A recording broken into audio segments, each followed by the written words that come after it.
Hello, Namaskar, Khammagani people. My name is Nandita Sudha Tiwari and welcome back to our channel, that is Professor Tiwari.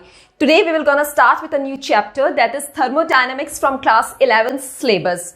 Okay, so we will gonna learn that how we experience or we can observe thermodynamics, how thermodynamics works around us. So let's just start with the very basic first step that I always say, that before starting with any new topic or any new chapter in physics, the very first thing that you need to do is you need to understand that what's the heading of the chapter is trying to convey you. आपको chapter की heading या फिर जो topic की heading है वो आपसे क्या कहना चाह रही है, सबसे पहले आपको ये समझना जरूरी होता है. So what does these words thermo and dynamics means? See, when I say thermo or thermal means same thing. Okay, so what the word thermo or thermal means? It means heat, it can mean hot, it can mean temperature, or it can mean warmth or warm. Okay, and what does this word dynamics means?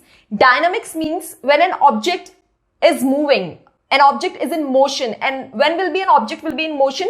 And an object will be in motion if it is being influenced by a force, mass, energy, anything like that. So dynamic means motion of an object, and that object can be particle or anything. Okay, particle or element, anything it can be. So now we need to understand that what these two words together means. That means heat, hot, temperature, warm, they all are somewhere the same thing. Okay, and dynamics means motion. So motion of heat. So when we talk about thermodynamics, definitely we are talking about motion of heat. Motion of heat, or we can say flow of heat. Both these things means the same thing. Okay, so this definition of thermodynamics, that means flow of heat or motion of heat, is kind of a definition which is very layman.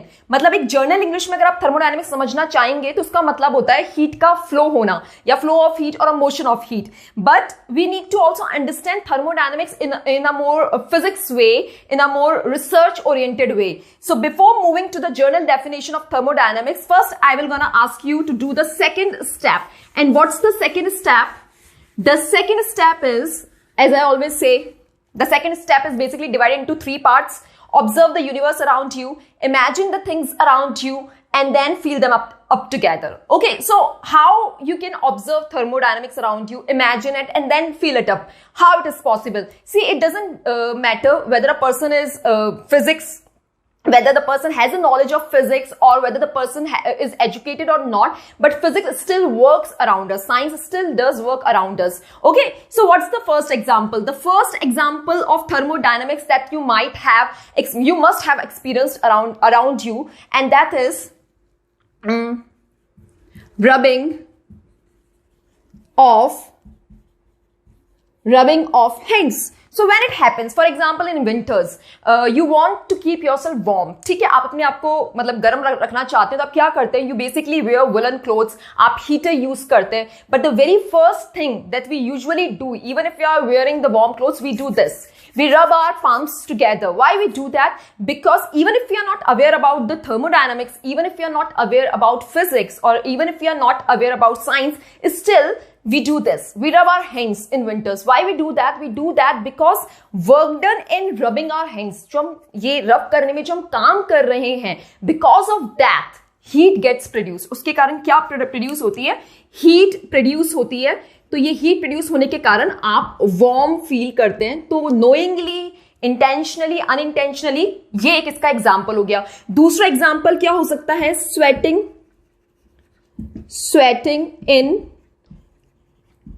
crowded road होती है, या फिर जो public transports होते हैं, buses वगैरह, उनके अंदर जहां पे भी बहुत कंजक्शन होता है, वहां पे भी you feel sweat. Why you feel sweat? Because आप एक बहुत कम जगह के अंदर अगर बहुत सारे लोग इकट्ठे हो जाते हैं, असेंबल हो जाते हैं एक साथ, so you can feel the body heat of each other. तो that's the reason the temperature rises and you feel warm again. So these are basically the two basic example जो हम अपने आसपास ऑलरेडी फील करते हैं, चाहे हम thermodynamics या फिजिक्स के रूल्स जानते हो या नहीं जानते हो.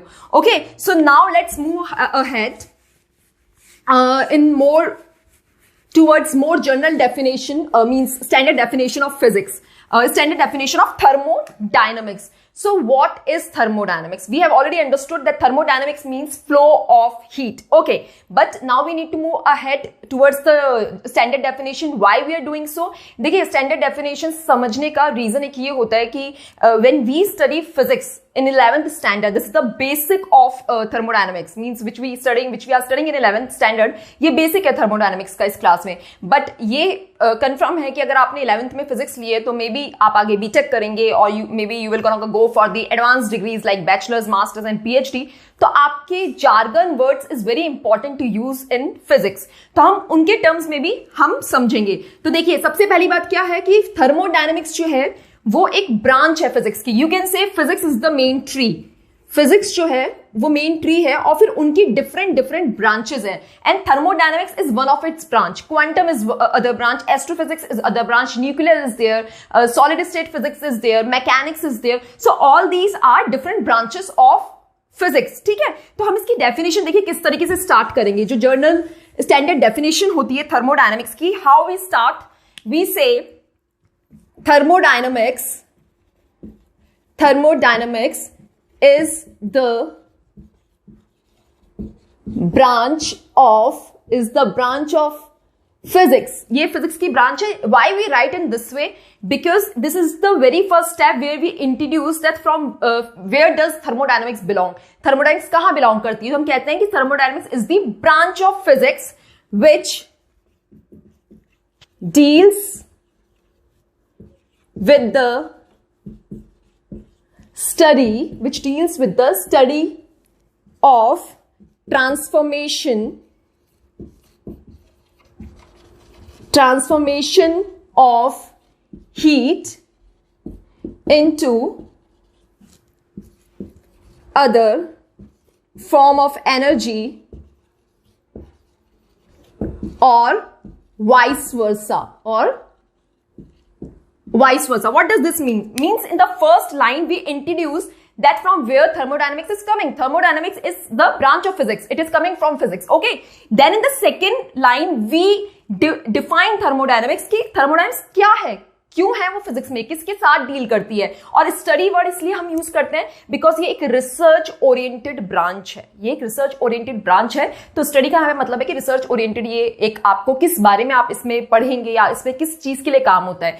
तो thermodynamics is the branch of physics which deals with the study of transformation of heat into other form of energy or vice versa. मतलब थर्मोडायनेमिक्स एक फिजिक्स की ब्रांच है और इसमें किस चीज के बारे में पढ़ाई की जाती है, रिसर्च किया जाता है या काम किया जाता है. यहाँ पे हीट को बदला जाता है, ट्रांसफॉर्म किया जाता है, कन्वर्ट किया जाता है किसी दूसरी फॉर्म ऑफ एनर्जी में. केमिकल एनर्जी में आपने हीट को कन्वर्ट कर दिया या आपने मैकेनिकल एनर्जी में कन्वर्ट कर दिया, काइनेटिक या पोटेंशियल जो भी एनर्जी है, इलेक्ट्रिकल एनर्जी, या तो आप हीट को दूसरी किसी एनर्जी में कन्वर्ट करेंगे या वाइस वर्सा, मतलब किसी दूसरी एनर्जी से आप हीट में लेके आएंगे. तो ये बेसिकली थर्मोडायनेमिक्स में क्या हो रहा है, हीट का ट्रांसफॉर्मेशन होता है किसी दूसरी एनर्जी में या कोई दूसरी एनर्जी कन्वर्ट होती है हीट में. तो आप इसको ऐसे शॉर्ट फॉर्म में याद रख सकते हैं. अदर एनर्जीज, जो भी दूसरी एनर्जीज है, या तो उसमें हीट कन्वर्ट होगी या दूसरी एनर्जी से हीट बनेगी. ठीक है, ये स्टैंडर्ड डेफिनेशन हो जाती है थर्मोडायनेमिक्स की. Now we will gonna move ahead towards a little history of thermodynamics. Though most of the people, most of the students or teachers, they don't like talking about the history of any particular branch in science, specifically physics. कि कभी भी मतलब ज्यादातर ऐसा ही होता है कि बच्चे ना तो पढ़ना चाहते हैं हिस्ट्री के बारे में, but I believe it is important to read little bit about the history of the particular paper. Why it is important? See, whenever any new theory comes, then definitely a person, a scientist has given a lot of time of his और हर, बहुत सारा time वो एक particular field को देते हैं, तब जाके सालों में कोई एक थ्योरी निकल के आती है. तो आपको थोड़ा सा उन्हें एक्नॉलेज करना चाहिए. ठीक है, तो सबसे पहले देखिए क्या है थर्मोडायनेमिक्स जो है वो 19th सेंचुरी के अंदर, 19th सेंचुरी में जो है बेसिकली ये आई थी. ठीक है, और 19th सेंचुरी में आई थी, मतलब अराउंड जो मैटर की एटॉमिक या मॉलिक्यूलर पिक्चर जो मैटर की आई थी, उससे पहले 19th सेंचुरी में थर्मोडायनेमिक्स डेवलप होना शुरू हो चुकी थी, इस पे काम होना शुरू हो चुका था. ठीक है, एक तो ये पॉइंट हो गया. दूसरा पॉइंट है कि थर्मोडायनेमिक्स जो ये वर्ड है ये किसने कॉइंड किया था. ये जो वर्ड थर्मोडायनेमिक्स है ये कॉइन किसने किया था? इन्हें देने वाले थे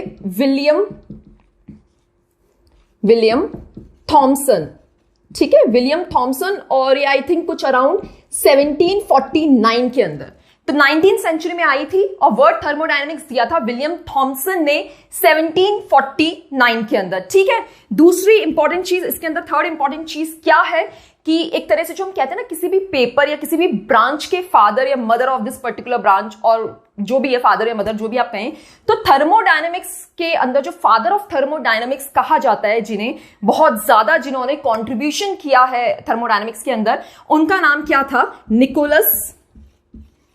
निकोलस लेनर्ड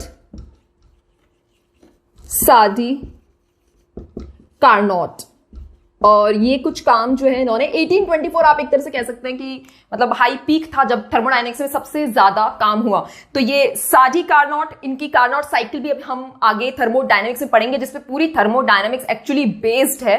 तो ये फादर ऑफ थर्मोडायनेमिक्स कहलाते हैं। इन्होंने, विलियम थॉमसन ने थर्मोडायनेमिक्स जो कॉइन, जो वर्ड है थर्मोडायनेमिक्स निकाला था, वो इन्होंने निकाला था 1749 के अंदर, ठीक है। Now our next step is towards other important thing, और वो भी बहुत इंपॉर्टेंट है। अगेन मार्क्स ओरिएंटेड नहीं है तो बच्चे छोड़ देते हैं, टीचर्स भी नहीं करवाते, but it is important for us to do. Why? Because I always believe in studying in detail में पढ़ना और पढ़ाना चाहिए, जिससे कि अगर आप आगे, if you have research oriented brain, then definitely this thing will gonna help you. देखिए क्या चीज है, नई एक चीज जो इंपॉर्टेंट है कि आपकी जो फिजिक्स होती है, physics is basically divided into two different branches और two different approaches. One is macroscopic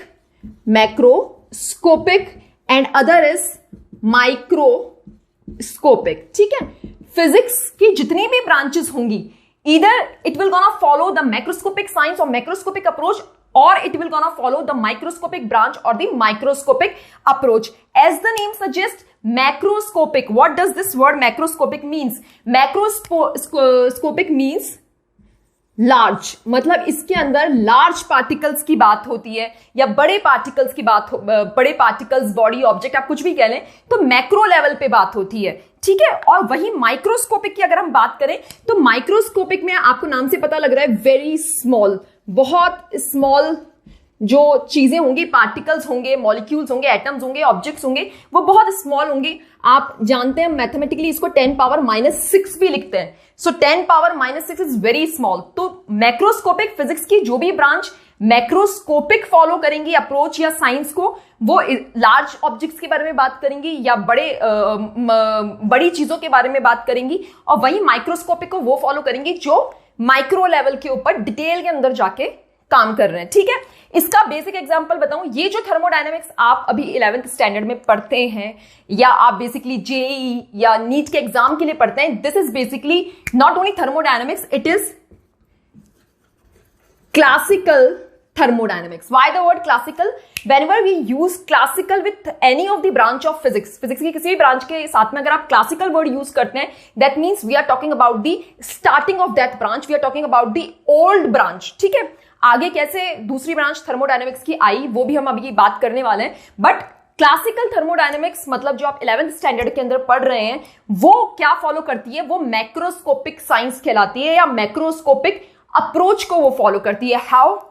देखिए क्या होता है, मान लेते हैं कि एक थर्मोडायनेमिकल सिस्टम है, मतलब कोई सिस्टम है, मान लेते हैं कि ये एक कंटेनर है, अभी के लिए हम इतना मान लेते हैं, फिर इसमें डिटेल में बात करेंगे। ये एक कंटेनर है और इसके अंदर ये मैंने कोई गैस ए थी और कोई दूसरी गैस क्या थी, बी, गैस ए और गैस बी, दो गैसेस थी, और मैंने इन दोनों गैसेस को मिक्स करके इस कंटेनर के अंदर जो है यहाँ पे रख दिया है, मतलब इन दोनों को गैस का मिक्सचर कुछ लेके कंटेनर के अंदर मैंने इन्हें कैप्चर कर लिया या एनक्लोज कर दिया है। अब देखिए, बिकॉज ये गैसेस यहां पे हैं, देखिए जब आपको पूछा जाएगा कि इस गैस की स्टेट बताइए, अब यूजुअली स्टूडेंट्स गेट कंफ्यूज कि what do you mean by the state of a gas और state of a system. For example, if you want to introduce your friend to someone, अगर आप अपने किसी friend को किसी से मिलवाना चाहते हैं, या आपसे कहा जाए कि अपने फ्रेंड का नेचर कैसा है, ये आप एक्सप्लेन करिए, फ्रेंड का नेचर कैसा है ये आपको एक्सप्लेन करना है। तो आप कैसे करेंगे? आप बताएंगे कि वो ह्यूमरस हो सकते हैं, वो सीरियस हो सकते हैं, वो इंट्रोवर्ट, एक्सट्रोवर्ट, एम्बिवर्ट हो सकते हैं, वो स्टूडियस हो सकते हैं, या उनकी जो भी क्वालिटीज होंगी, ये सारी चीजें क्या है? एडजेक्टिव्स हैं, क्वालिटीज हैं। तो जब आप ये सारी चीजें बताएंगे तो इन सारी चीजों से क्या हो रहा है? आपके फ्रेंड का नेचर डिफाइन हो रहा है। वैसे ही ये जो दो गैसेस का मिक्सचर, या अगर एक भी गैस होती, अगर इन्हें हम कंटेनर में बंद कर दें तो यहां हम ये नहीं बोलते, ये एक सिस्टम हो गया, यहां हम ये नहीं बोलेंगे नेचर, बोल सकते हैं but it's a very lemon word. हम क्या बोलते हैं थर्मोडायनेमिक्स में? स्टेट।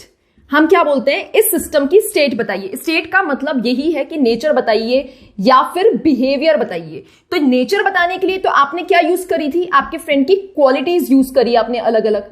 कैसी क्वालिटीज थी? सीरियस कोई हो सकता है, ठीक है, फनी हो सकता है, ये सारी क्वालिटीज हो गई और आपने नेचर डिफाइन कर दिया। वैसे ही अगर आपको इस सिस्टम का स्टेट या नेचर बताना है तो आपको क्या डिफाइन करने पड़ते हैं? वेरिएबल्स। क्या डिफाइन करने पड़ते हैं? वेरिएबल्स। और इन वेरिएबल्स को हम थर्मोडायनेमिक्स में कहते हैं मैक्रोस्कोपिक वेरिएबल्स या फिर थर्मोडायनेमिक वेरिएबल, कुछ भी कह सकते हैं, आप सिर्फ वेरिएबल भी कह सकते हैं, ठीक है। तो या तो मैक्रोस्कोपिक या थर्मोडायनेमिक वेरिएबल या फिर सिर्फ वेरिएबल। तो जब ये वेरिएबल्स बताएंगे सिस्टम का, तब पता चलेगा कि सिस्टम का स्टेट क्या है, बिहेवियर कैसा है या फिर नेचर कैसा है। और कौन से होते हैं ये मैक्रोस्कोपिक वेरिएबल्स? ये होते हैं pressure, volume, temperature, mass, composition, internal energy, ठीक है, इंटरनल एनर्जी, ये सारे मैक्रोस्कोप। और भी होते हैं बट जर्नल हम अभी के लिए इतना पढ़ रहे हैं। तो ये सारे मैक्रोस्कोपिक वेरिएबल्स होते हैं। देखिए अब मैं क्या कह रही हूं, ये एक आपका सिस्टम था, इनका स्टेट या नेचर या बिहेवियर आपको बताना है तो ये वेरिएबल्स, ये मैक्रोस्कोपिक वेरिएबल्स बताने पड़ेंगे। और ये जितने भी मैक्रोस्कोपिक वेरिएबल्स हैं ये सारे मैक्रोस्कोपिक नेचर के। मैक्रोस्कोपिक नेचर का मतलब होता है they are easily measurable, easily countable है, मेजरेबल। आप इजिली इनको प्रेशर, इस सिस्टम का आप फटाफट से प्रेशर मेजर कर सकते हैं, टेम्परेचर मेजर कर सकते हैं, मास बता सकते हैं, आप कंपोजिशन बता सकते हैं, इंटरनल एनर्जी बता सकते हैं, बहुत इजी तरीके से। इसमें इस सिस्टम को डिफाइन करने के लिए या सिस्टम के नेचर को बताने के लिए आप कोई भी माइक्रो वेरिएबल यूज नहीं कर रहे। क्या होते हैं माइक्रो वेरिएबल, वो अभी अपन थोड़ा सा आगे पढ़ेंगे। बट मैं क्या बात कह रही हूं कि क्लासिकल थर्मोडायनेमिक्स जो है वो मैक्रोस्कोपिक अप्रोच या साइंस को फॉलो करती है। क्यों करती है, कैसे करती है? क्योंकि क्लासिकल थर्मोडायनेमिक्स में किसी भी सिस्टम की नेचर, स्टेट या बिहेवियर को एक्सप्लेन करने के लिए जितने भी कैरेक्टरिस्टिक्स या जितने भी वेरिएबल्स यूज किए जाते हैं, ये सारे वेरिएबल्स जो है वो मैक्रोस्कोपिक हैं, ठीक है। इसमें कोई भी माइक्रोस्कोपिक वेरिएबल आप यूज ही नहीं कर रहे हैं। तो जब माइक्रोस्कोपिक प्रॉपर्टीज या वेरिएबल्स यूज ही नहीं हुए तो ये क्या कहलाएगी? मैक्रोस्कोपिक साइंस या मैक्रोस्कोपिक अप्रोच कहलाएगी। अब हम इसको थोड़ा सा डिटेल के अंदर पढ़ते हैं कि मैक्रोस्कोपिक और माइक्रोस्कोपिक जो है वो किस तरह से एक दूसरे से अलग है। And why it's not necessary for you to read this, but because मैं ये चैप्टर जो है वो थोड़ा सा I am not only making you teach, मतलब सिर्फ एक 11th के सिलेबस के हिसाब से नहीं, but we are actually studying it on the basis of कि अगर कोई जेई की तैयारी कर रहे हैं या कोई नीट की तैयारी कर रहे हैं या कोई रिसर्च ओरिएंटेड आगे advance bachelors, masters, scholar, PhD level तक सोचते हैं, तो हाँ ये सारी चीजें आपको पता होनी चाहिए, ठीक है। तो हम क्या बात कर रहे हैं? हम बात कर रहे हैं कि मैक्रोस्कोपिक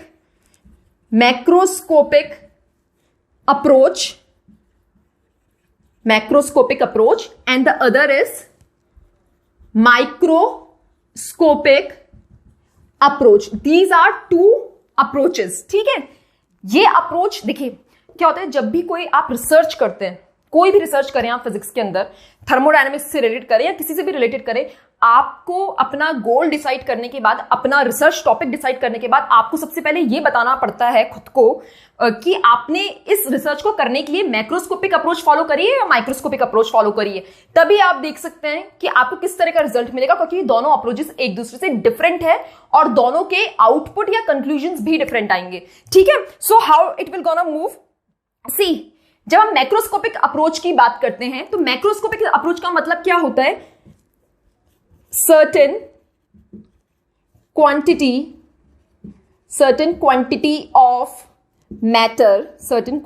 matter consider, ठीक है। मैं शॉर्ट में लिख रही हूं। देखिए मैक्रोस्कोपिक अप्रोच मतलब आप कोई मैटर ले लेते हैं, मैटर आप कुछ भी हो सकता है, मैटर होता क्या है बेसिकली, छोटे छोटे particles, tiny particles, large number of tiny particles आप लेते हैं, उनको इकट्ठा करते हैं, उनको आप मॉलिक्यूल्स कहते हैं, बस मैटर उसी चीज से बना होता है।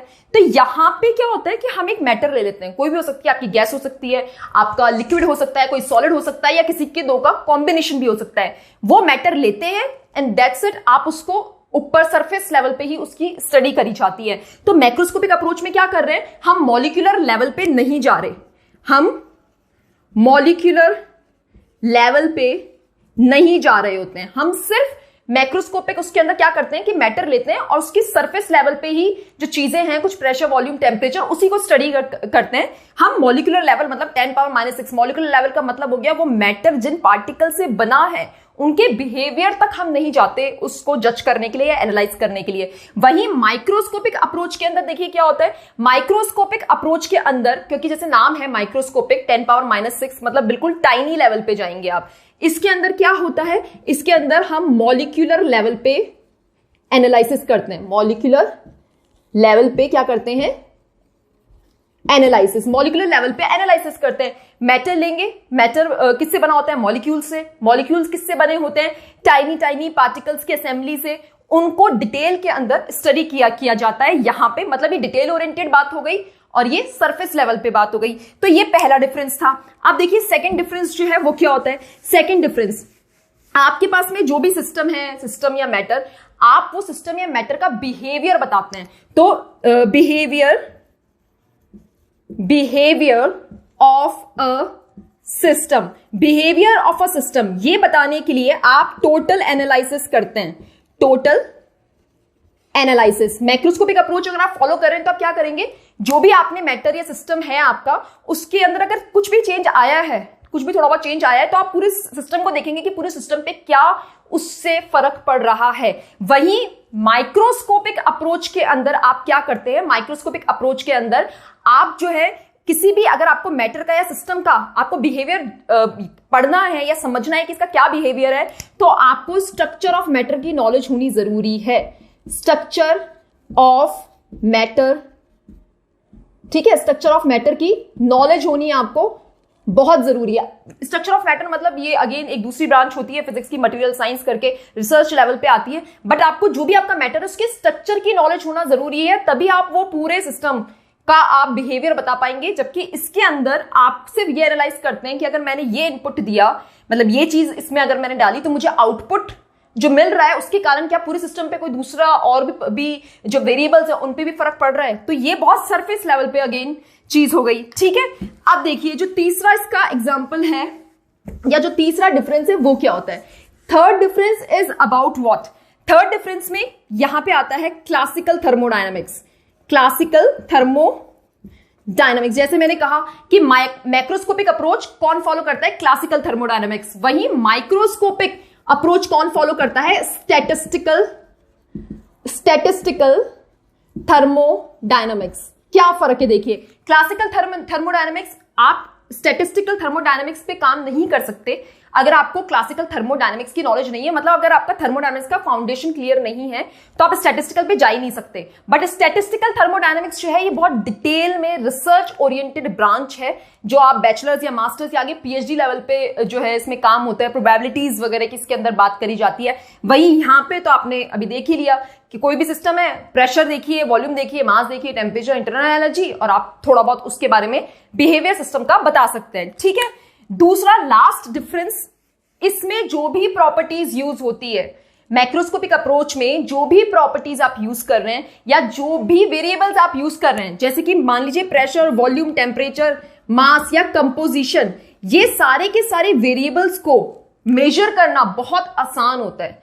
इन सारे वेरिएबल्स को मेजर करना बहुत आसान होता है। वहीं माइक्रोस्कोपिक वेरिएबल्स, जैसा कि मैंने कहा था कि अपन अभी देखेंगे, माइक्रोस्कोपिक वेरिएबल्स जो होते हैं, माइक्रोस्कोपिक वेरिएबल्स जो होते हैं या माइक्रोस्कोपिक जो प्रॉपर्टीज होती हैं, वो मेजर करना बहुत डिफिकल्ट होता है। कैसे, मैंने आपको बताया कि अगर आप माइक्रोस्कोपिक स्टडी कर रहे हैं, माइक्रोस्कोपिक अगर आप रिसर्च कर रहे हैं, तो आपको क्या करना पड़ता है, आपको वो जो टाइनी पार्टिकल्स हैं, एक मैटर है आपके पास, उनके टाइनी मतलब माइक्रो लेवल पे जाना पड़ेगा, उनके टाइनी पार्टिकल्स की क्या निकालनी पड़ती है, वेलोसिटी हो गई या मोमेंटम हो गया, या काइनेटिक एनर्जी, ये सारी चीजें निकाल। So these are microscopic variables.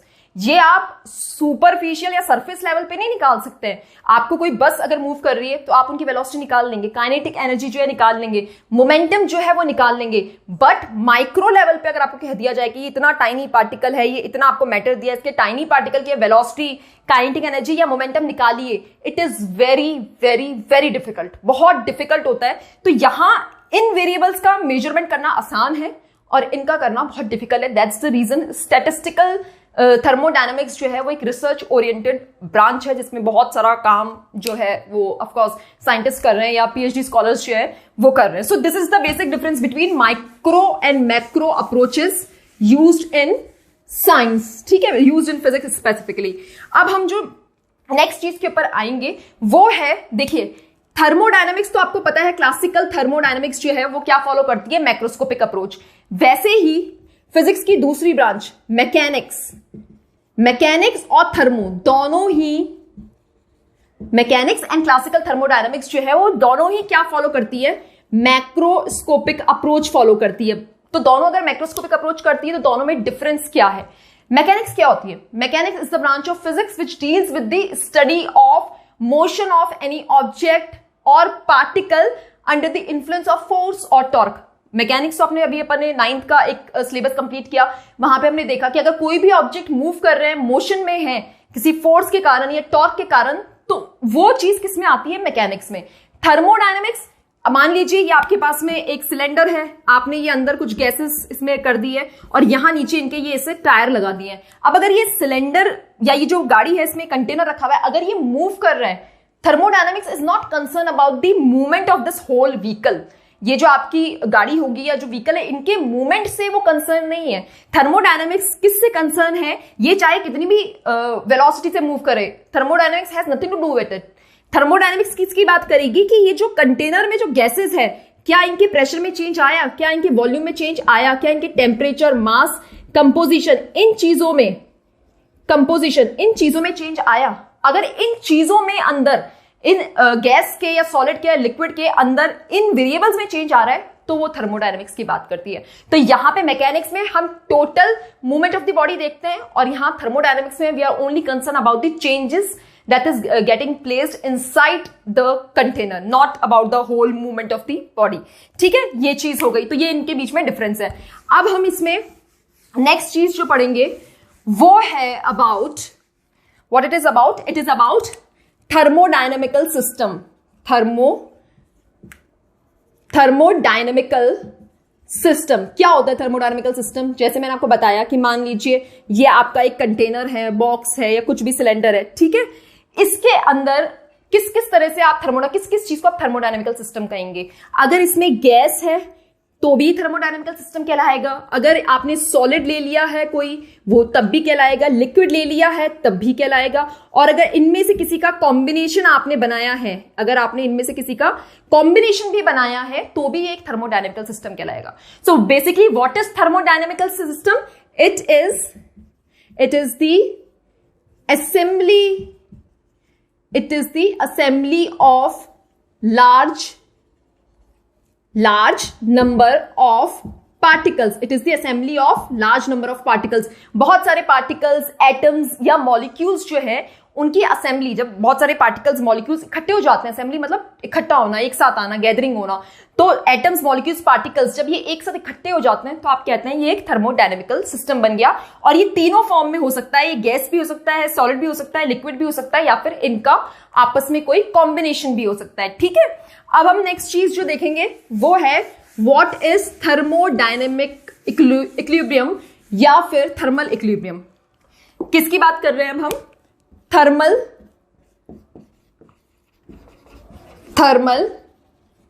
Equilibrium की बात करें। थर्मल इक्विलिब्रियम क्या होता है, देखिए एक थर्मोडायनेमिकल सिस्टम का नेचर, स्टेट या बिहेवियर बताने के लिए क्या क्या चीजें चाहिए आपको, मैक्रोस्कोपिक वेरिएबल्स चाहिए। कौन से हैं वो macroscopic variables, pressure, volume, temperature, mass, composition या internal energy and so on, बहुत सारे होते हैं। ठीक है, अगर ये आप बता रहे हैं किसी भी सिस्टम की, then definitely you are talking, you can tell the state of that system. अब थर्मल इक्विलिब्रियम यहां पे क्या है, अगर ये मैक्रोस्कोपिक वेरिएबल्स, अगर ये कोई सिस्टम है और इसमें ये गैस वगैरह कुछ भी है, अगर इसके ये वेरिएबल्स, मैक्रोस्कोपिक वेरिएबल्स जो इस सिस्टम को डिफाइन करते हैं, अगर ये टाइम के रिस्पेक्ट में चेंज ना हो, if these macroscopic variables do not change with time, do not change with time. If these macroscopic variables, they do not get changed with time, which basically defines the system, then we say the system is in thermal equilibrium. अगर ये variables time के साथ में change नहीं होंगे तो हम कहेंगे सिस्टम क्या है, थर्मल इक्विलिब्रियम में. फॉर एग्जांपल इस सिस्टम का कोई प्रेशर हो सकता है, वॉल्यूम, टेम्परेचर, मास, कंपोजिशन हो सकता है. 2 घंटे बाद भी इनकी सेम कांस्टेंट ही है, 3 घंटे बाद भी कांस्टेंट है, तो हम कह देंगे कि सिस्टम जो है वो थर्मल इक्विलिब्रियम में आ चुका है. ठीक है, इसका एग्जांपल क्या कर सकते हैं, मान लीजिए ये आपका एक इसका एग्जांपल हो सकता है कि a gas enclosed in a cylinder और a container completely insulated from the surrounding. मतलब ये गैस है, ये एनक्लोज्ड है एक कंटेनर या सिलेंडर के अंदर और ये पूरी तरह से इंसुलेटेड है. इंसुलेटेड मतलब इसकी जितने भी ये जो वॉल्स हैं इस कंटेनर की, ये पूरी तरह से क्या है, इंसुलेटेड. मतलब बाहर का एनवायरमेंट में अगर कुछ भी चेंज आता है तो वो चेंज आपके अंदर सिस्टम के अंदर नहीं दिखेगा. If there is any kind of change outside the container then it will not gonna affect the gas और द सॉलिड और the liquid inside the container. ठीक है, तो ये इसका एक एग्जाम्पल हो गया. इसको एक और एग्जाम्पल से हम समझ सकते हैं. फॉर एग्जाम्पल कि हम मान लेते हैं जैसे कि ये हमारा एक जो है, हमने एक कॉमन बॉक्स ले लिया है and there is this wall between these two and there is gas A and there is gas B. ये हमारा फर्स्ट केस है. ठीक है, ये किस तरह की वॉल है वो देखिए आप. इस वॉल को हम थर्मोडायनेमिक्स में क्या कहते हैं, इस वॉल को हम थर्मोडायनेमिक्स के अंदर कहते हैं एडियाबैटिक वॉल. एडियाबैटिक वॉल कह लीजिए आप या इंसुलेटेड वॉल कह लीजिए, एक ही बात है. हम इंसुलेटेड वर्ड फिजिक्स में और भी जगहों पे यूज करते हैं इलेक्ट्रिसिटी वगैरह के अंदर, बट अगर हम थर्मोडायनेमिक्स में यूज कर रहे हैं तो हमें एडियाबैटिक बोलेंगे. और क्यों बोलेंगे इसका आपको आगे अपन चैप्टर में चलेंगे तब पता लगेगा. So you need to remember that adiabatic means insulated wall. ठीक है, तो ये 2 गैसेज है, ए और बी गैस, दोनों तरफ हमारे पास में क्या है, गैसेज. और ये हमने बीच में क्या लगा दी है, एक एडियाबैटिक वॉल या इंसुलेटेड वॉल लगा दी है. तो अब देखिए क्या होगा. अब क्योंकि ये वॉल एडियाबैटिक है तो ये क्या नहीं करेगी, ये हीट का फ्लो, ये जो हीट का फ्लो है, हीट का फ्लो जो है इस केस में अलाउड नहीं होगा क्योंकि ये एक इंसुलेटेड नेचर की है, एडियाबैटिक नेचर की. और इंसुलेटेड या एडियाबैटिक नेचर की वॉल जो है वो हीट को एक साइड से दूसरी साइड फ्लो नहीं होने देती. तो अभी अगर इस गैस के वेरिएबल्स, लेट्स से इधर ये पी ए वी ए, हमने कोई भी 2 वेरिएबल्स कंसिडर कर लिए और इधर कंसिडर कर लिए पीबी और क्या वीबी, ये हमने कर लिए क्योंकि कुछ ट्रांसफर तो हो नहीं रहा, हीट तो फ्लो हो नहीं रही, तो चेंजेस आएंगे नहीं.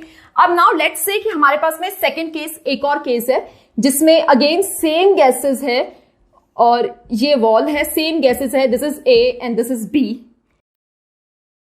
Diathermic. And what is diathermic wall, this is conducting. Adiabatic insulated nature की वॉल होती है और डायथर्मिक जो है कंडक्टिंग नेचर की होती है. तो अब यहां क्या होगा, हीट फ्लो हो सकता है.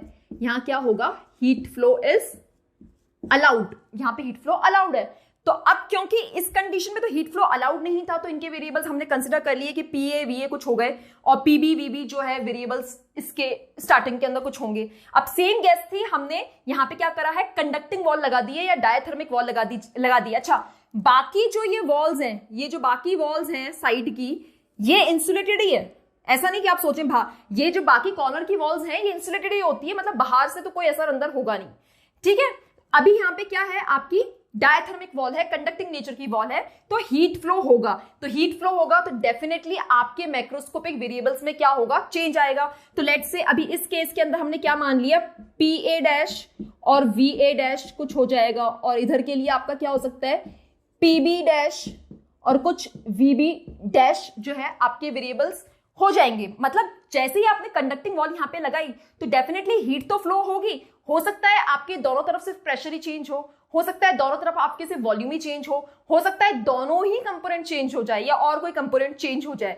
बट यहां ध्यान रखने वाली चीज क्या है कि अगर ये दोनों पहले, जब हमने एडियाबैटिक वॉल लगाई थी, अगर ये पहले इक्विलिब्रियम में थे तो ये आगे भी इक्विलिब्रियम में होंगे even if you gonna use the conducting wall, क्योंकि एक पीरियड के बाद हीट फ्लो ऐसा नहीं है कंटिन्यूस है कि होता ही रहेगा, मतलब इनफाइनाइट टाइम तक होता रहेगा, ऐसा नहीं होता। हीट फ्लो जो है एक मूवमेंट के बाद जाके रुक जाएगा। और कब रुकेगा हीट फ्लो? जब दोनों साइड पे टेम्परेचर जो है वो इक्वल हो जाए। हीट फ्लो जो है वो जब तक ही वैलिड होता है जब तक टेम्परेचर डिफरेंस होता है, जब तक टेम्परेचर डिफरेंस होता है। जैसे ही दो साइड, कोई दो चीजों को आपने थर्मल कांटेक्ट में रखा, एक दूसरे से चिपका के रख दिया, एक का टेम्परेचर 50 है, एक का टेम्परेचर 30 है, तो जो 50 डिग्री सेल्सियस है उधर से हीट फ्लो करेगी 30 डिग्री सेल्सियस की तरफ, बट ये कंटिन्यूसली नहीं होगा। जैसे ही टेम्परेचर दोनों तरफ का इक्वल आएगा, अब आप चाहे बीच में कंडक्टिंग वॉल लगाइए या एडियाबैटिक वॉल लगाइए, हीट का फ्लो रुक जाएगा। ठीक है, तो ये दो चीजें पड़ी। तो देखिए अब यहां से एक हमें इंपॉर्टेंट जो एस्पेक्ट मिल रहा है, वो इंपॉर्टेंट एस्पेक्ट क्या है? वो है टेम्परेचर। वो क्या है? वो है टेम्परेचर। और ये जो कॉन्सेप्ट है टेम्परेचर का, दिस कॉन्सेप्ट ऑफ टेम्परेचर, वो हमें किससे दिया था? Zeroth law of thermodynamics. कैसे बात हो रही है? देखिए हीट फ्लो, अभी मैंने कहा आपसे कि अगर हीट फ्लो है वो तभी एग्जिस्ट करेगा जब क्या होगा? आपका टेम्परेचर डिफरेंस होगा, तभी आपका हीट फ्लो एग्जिस्ट करेगा। टेम्परेचर, अगर ये कोई ए गैस है, ये बी गैस है, और अगर टेम्परेचर यहां पे T इक्वल्स टू भी ए है, सॉरी T इक्वल्स, ये T1 ये T2 मान लीजिए, अगर ये दोनों एक दूसरे के इक्वल हो जाते हैं, दोनों तरफ 50 डिग्री सेल्सियस हो जाता है, तो आपका टेम्परेचर बराबर हो गया, हीट फ्लो रुक जाएगा। तो ये जो टेम्परेचर का कॉन्सेप्ट है, ये किसने दिया था? जीरोथ लॉ ने दिया था। तो अब हम एक बार जो चीज है वो हम क्या पढ़ेंगे? जीरोथ लॉ भी we need to discuss, the very important law. ठीक है, so what is zeroth law? Zeroth law of thermodynamics, या फिर आप कह सकते हैं और कॉन्सेप्ट ऑफ टेम्परेचर, और concept of temperature zeroth law से आया था। कैसे? अब आप देखिए यहां पे जरा, जीरोथ लॉ देखिए कहता क्या है। Zeroth law says according to this law, if let's say there are two thermodynamical system, let's say A and B, and if both of these thermodynamical system A and B are separately in equilibrium with the third thermodynamical system, let's say C, then both of these thermodynamical system A and B will be in thermal equilibrium with each other as well. कैसे समझेंगे? देखिए आप, अभी हम इसको थोड़ा सा यहां डायग्राम से समझ लेते हैं। किस तरह से समझेंगे कि मान लीजिए ये आपका एक थर्मोडायनेमिकल सिस्टम A है और ये आपका कोई दूसरा थर्मोडायनेमिकल सिस्टम क्या है? B है। इन दोनों के बीच में क्या लगा दी हमने? एडियाबैटिक वॉल, मतलब दोनों के बीच में हीट का एक्सचेंज नहीं हो सकता। ये हमने यहां लगा दी है, कौन सी? आपकी डायथर्मिक वॉल लगा दी है। और ये यहां पे जो है वो आपका कोई थर्मोडायनेमिकल सिस्टम C है। ये आपका फर्स्ट केस है। This is thermodynamical system A and B, and both of these law is saying that both of these thermodynamical system A and B, they are separately in equilibrium with third thermodynamical system. अगर ये दोनों अलग अलग third thermodynamical system के साथ equilibrium बना लेते हैं, तो ये आपस में भी थर्मल इक्विलिब्रियम बना लेंगे। कैसे? देखिए यहां पे क्या होगा, सिस्टम A के कुछ मैक्रोस्कोपिक वेरिएबल्स होंगे, सिस्टम B के भी कोई मैक्रोस्कोपिक वेरिएबल्स होंगे। वो मैक्रोस्कोपिक वेरिएबल्स जब तक चेंज होते रहेंगे जब तक कि वो थर्मोडायनेमिकल सिस्टम C के साथ इक्विलिब्रियम में ना आ जाए। मतलब इधर से हीट फ्लो होता रहेगा इनके साथ, इधर से भी हीट फ्लो होता रहेगा इनके साथ, क्योंकि डायथर्मिक वॉल है, बट इन दोनों के बीच में हीट फ्लो नहीं होगा क्योंकि एडियाबैटिक वॉल है और ये पूरा तो इंसुलेटेड है ही। ठीक है, तो जैसे ही हीट फ्लो कंटिन्यूस तो है नहीं, हीट फ्लो कब रुक जाएगा? जब दोनों तरफ टेम्परेचर आपका सेम हो जाए तो हीट फ्लो रुक जाएगा। सिमिलरली इधर भी हीट फ्लो रुक जाएगा अगर आपका दोनों तरफ जो टेम्परेचर है वो सेम आ जाए। तो जैसे ही टेम्परेचर आपका दोनों तरफ सेम आया तो यहां तो हीट फ्लो रुक जाएगा और अपन कहेंगे कि A और B जो है वो सेपरेटली अलग अलग क्यों? क्योंकि बीच में एडियाबैटिक वॉल है, तो ये A और B सेपरेटली थर्मल इक्विलिब्रियम में आ गए हैं थर्ड थर्मोडायनेमिकल सिस्टम C के साथ। ये फर्स्ट था, ये सेकंड था और ये थर्ड था। पहला केस हो गया। अब आप दूसरा केस समझिए कि इसी में देख लेते हैं कि अगर सेम इसी केस में मैं यहां तो लगा दूं कंडक्टिंग वॉल, सेकंड केस है इसके बाद का, यहां तो ये हो गई डायथर्मिक वॉल और यहां पे ये जो है वो हो गई आपकी एडियाबैटिक वॉल। तो अब क्या होगा? आप कहेंगे कि डायथर्मिक वॉल है तो कंडक्टिंग नेचर की है तो हीट फ्लो होना चाहिए, मगर जब एक्सपेरिमेंट किया गया, पहले वो वाला स्टेप करा गया फिर ये स्टेप करा गया, तो पता चला कि A और B दोनों साइड के ऊपर वेरिएबल्स चेंज नहीं हुए, हीट फ्लो ही नहीं हुई। क्यों हीट फ्लो नहीं हुई? बिकॉज ये दोनों सिस्टम ऑलरेडी थर्मल इक्विलिब्रियम में आ चुके थे किसी तीसरे थर्मोडायनेमिकल सिस्टम के साथ में सेपरेटली। बट जब आपने यहां डायथर्मिक वॉल लगाई कि अब इनके बीच में हीट फ्लो होना चाहिए, तो हीट फ्लो नहीं होगा, क्योंकि टेम्परेचर अगर आप मेजर करके देखेंगे तो दोनों साइड का टेम्परेचर जो है वो सेम आ जाएगा।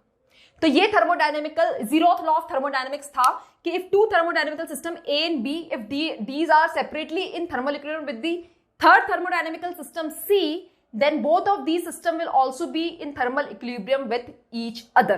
तो इस लॉ से हमें जो मिला है वो क्या मिला है, देखिए इस लॉ से हमें एक कॉन्सेप्ट मिला है, किसका? टेम्परेचर का कॉन्सेप्ट जो है वो आपको मिला है। टेम्परेचर क्या है? एक फिजिकल क्वांटिटी। फिजिकल क्वांटिटी मैंने लास्ट लेक्चर्स में कुछ में बताई थी। फिजिकल क्वांटिटी क्या होती है? दो तरह की, वेक्टर, स्केलर, जो अभी तक के सिलेबस हम पढ़ते आ रहे हैं। तो ये क्या है, किस तरह की क्वांटिटी है? ये स्केलर क्वांटिटी होती है। देखिए ये होती स्केलर क्वांटिटी है, बट ये जो टेम्परेचर है ये आपको बताता क्या क्या चीज है। देखिए इंफॉर्मेशन क्या क्या दे रहे हैं। टेम्परेचर क्या मेजर करता है? Degree of hotness. Degree of hotness of a body. आप किसी भी बॉडी का अगर आपको टेम्परेचर नोटिस करना है तो आप थर्मामीटर यूज करते हैं, तो वो आपको क्या बता रहा है कि बॉडी कितनी हॉट है, कितनी हॉटनेस जो है उस बॉडी के अंदर एट प्रेजेंट, वो आपको टेम्परेचर के थ्रू ही पता लगता है। तो जैसे ही जैसे मैंने आपको अभी एग्जांपल बताया कि अगर ये दो बॉडीज हैं, इनको मैंने थर्मल इक्विलिब्रियम में एक दूसरे के साथ मतलब थर्मल कांटेक्ट में लेके आ गई, तो जिस भी बॉडी का टेम्परेचर ज्यादा होगा, उधर से हीट फ्लो करेगी उस बॉडी की तरफ जहां पे टेम्परेचर कम है। हीट फ्लो हमेशा हायर बॉडी से लोअर बॉडी की तरफ होता है, और हीट फ्लो फॉरएवर नहीं है। हीट फ्लो जब तक ही होता रहेगा जब तक टेम्परेचर जो है वो दोनों तरफ इक्वल ना आ जाए। तो ये इंफॉर्मेशन हमें जीरोथ लॉ से हमें टेम्परेचर का कॉन्सेप्ट मिला। टेम्परेचर की स्केलर क्वांटिटी है, डिग्री ऑफ हॉटनेस बॉडी की मेजर करती है, और दूसरी चीज ये आपको डायरेक्शन ऑफ हीट बताता है। क्या बताता है?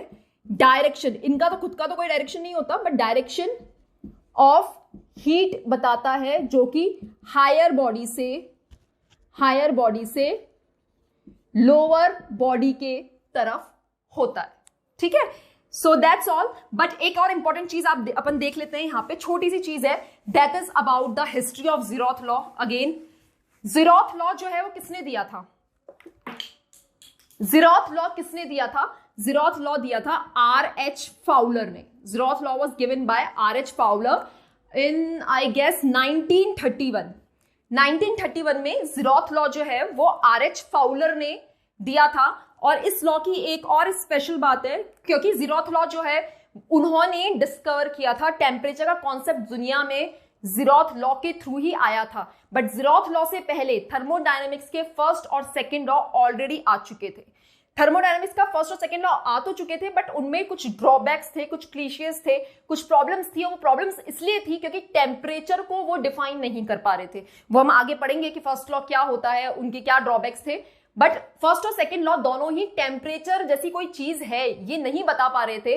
तो इस कारण से जीरोथ लॉ बहुत बाद में आया फर्स्ट और सेकंड लॉ के, but because the concept of temperature is the foundation of first and second law. First और सेकंड लॉ अगर आपको पढ़ना है तो आपको टेम्परेचर के बारे में इंफॉर्मेशन पता होनी जरूरी है, इसलिए इन्हें थर्ड लॉ नहीं बोल के इन्हें कहा गया कि इन्हें फर्स्ट और सेकंड लॉ से पहले आना चाहिए, इसलिए इनका नाम जीरोथ लॉ ऑफ थर्मोडायनेमिक्स जो है वो रखा गया। Okay, so that's all for today. I hope we have covered all the important basic concepts of thermodynamics. In our next lecture we will gonna move ahead and we will gonna talk about the types of thermodynamical process and we will gonna study them in detail, and there are few derivations as well. I hope you guys like the lecture. If you do, then please hit the bell icon, like, share and subscribe to this channel. Khamma kare.